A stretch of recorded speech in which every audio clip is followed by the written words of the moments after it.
존경하는 이성건 의원님 질의해 주십니다.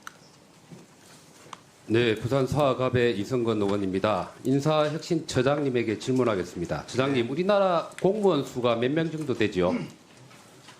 지방 공무원까지 다 합치면 합쳐서 130만 정도 됩니다. 지금 최근에 제가 오늘 확인한 바로 117만 정도 됩니다. 예, 인구 전체의 한 2.2% 정도. 근데 이 숫자에는 물론 처장님하고 똑같이 다른 이유가 군인이나 군무원 선출직을 제가 제외한 숫자거든요. 네. 자, 대한민국 호라는 배를 이끌어가는 대한민국 배를 이끌어가는 주역이 사실은 우리 공무원들이라고 볼 수가 있겠죠. 네. 그렇죠. 동의하시죠? 네네.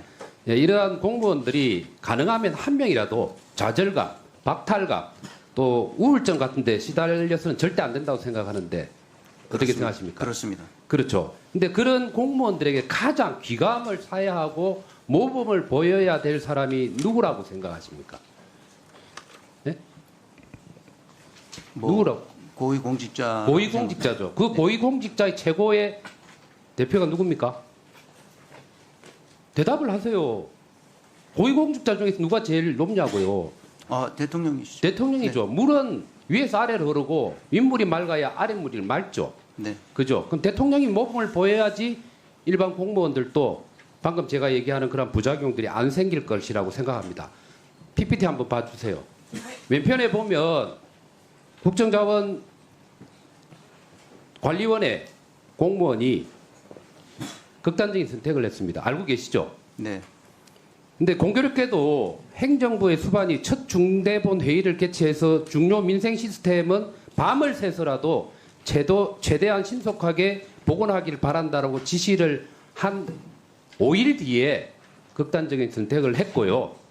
그 다음에 주변 동료들에 따르면 사태를 조속히 복구해야 된다는 압박감과 책임감이 크게 시달렸다고 합니다. 어떻게 생각합니까? 주변 동료들의 평가 인정을 하시죠? 네. 그죠? 자, 그 다음에 오른쪽을 보면 저 앞에 페이지 다 돌려주세요. 앞에 페이지. PPT 앞에 양평 공무원의 유서입니다. 이 내용은 언론을 통해서 아시죠? 네. 지방직 공무원이 경찰직 공무원의 수사를 받고 난 이후에 극단적인 선택을 했고 그 경찰 공무원은 대통령이 임명한 특별검사에 소속된 경찰입니다. 행정부가 행정부를 죽인 꼴하고 비슷하게 보입니다. 이 두 가지를 보면 우리 공직사회에 열심히 일하는 공무원들의 처참한 모습이라고 볼 수가 있는데 처장님 어떻게 생각하세요? 제가 답변 드려도 되겠습니까? 짧게 해주세요. 네. 그 이것의 설교를 하려고 하지 말아 주십시오.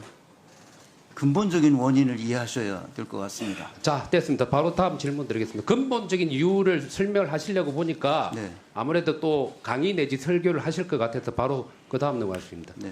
그 다음 페이지 보면 자, 가장 모범을 보여야 될 대통령께서의 행적입니다. 한번 보시죠. PPT 보세요.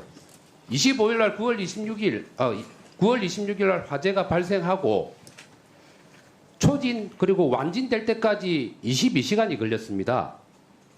그리고 중대본 회의가 개최될 때까지 45시간. 이 45시간 만에 대통령이 처음으로 공식적인 모습을 보였고 그 사이에는 29일 날 냉부의 예능 촬영을 했고요. 근데 그 앞날 27일 날은 통으로 비어 있습니다. 대통령 일정이 아무것도 안 보입니다. 근데 예측을 해볼 수 있는 거는 이건 어디선가 리허설 한 거 아니냐. 네? 근데 대통령은 중앙재난대책본부 회의 때 밤을 새서라도 복구를 하라고 해놓고 45시간 동안에 실체가 안 보였어요. 저 뒤에 것좀 챙겨주겠습니다.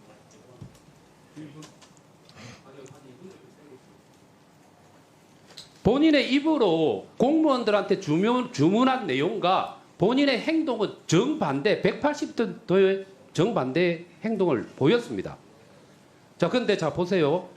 10월 3일 날 전상망 복구하던 담당 공무원이 사망을 했습니다. 대통령이 지시하고 난 다음에 5일 뒤에요. 화재 발생된 7일 동안 얼마나 많은 고생을 했겠습니까? 심리적인 압박감에 얼마나 시달렸겠어요. 대통령 이거 알고 계셨을까요? 대통령 잠이 왔을까요? 자, 양평 경찰서에서 수사를 받던 공무원이 사망을 했어요. 이게 대통령이 공무원을 지키고 있는 게 맞을까요? 자, 그 다음 페이지 한번 보시죠. 이 사건 두 개가 발생되고 난 다음에 국가 전산망 장애와 관련된 행안부 공무원 투신되고 난 이후에 수험생 커뮤니티에 올라온 글들입니다. 한번 보세요. PPT 한번 보시죠.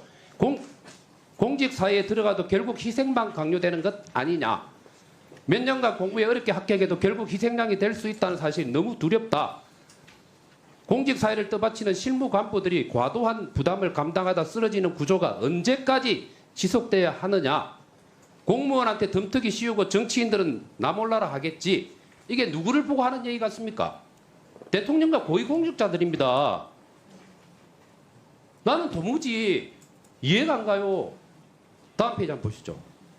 이게 그대로 현실에 투영됩니다. 지금 고위공직자들, 일반 공무원들, 이 보세요. 공직에 들어오려고 하는 채용 응시율을 갈수록 떨어지고 있습니다. 고급 인재들이 안 들어올라 해요. 그 다음에 최근에 들어온 신규 임용자들, MZ세대들 갈수록 이탈하는 퇴직 비율이 높아지고 있습니다. 제가 마저 1분 다 사용하겠습니다. 죄송합니다. 예. 이 처장님, 네. 처장님은 공직사회 복무와 관련해서 사기도 높이고 기강도 잡아야 되는 또 임재를 육성해야 되는 위치에 있는 사람입니다. 제도를 아무리 잘 만들어도 소용이 없어요. 대통령을 비롯해서 고위공직자들이 모범을 보이지 않으면 밑에 일하는 공무원들이 사기가 올라가겠습니까? 그래서 제가 주문을 좀 하겠습니다. 저는 이 정부 들어와서 제일 이해가 안 가는 게 과거에 문재인, 노무현, 그 전에 또 보수 정당이 정권을 잡았을 때 인사 기준 원칙이라는 게 5대 원칙, 7대 원칙이라는 것도 있었는데 그것도 사라졌거든요. 그래서 임명직으로 들어온 장차관들이 범죄자들이 너무 많아요. 국민들이 보는 범죄자들이. 그래서 처장님, 고위공직자의 복무와 관련되어서 문제가 되는 것을 유형별로 분석을 하고 이것을 극복할 수 있는 방안을 구체적으로 수립해서 저와 국회에 보고를 해주시도록 해주기 바랍니다. 네, 그렇게 하겠습니다. 네. 네. 수고했습니다.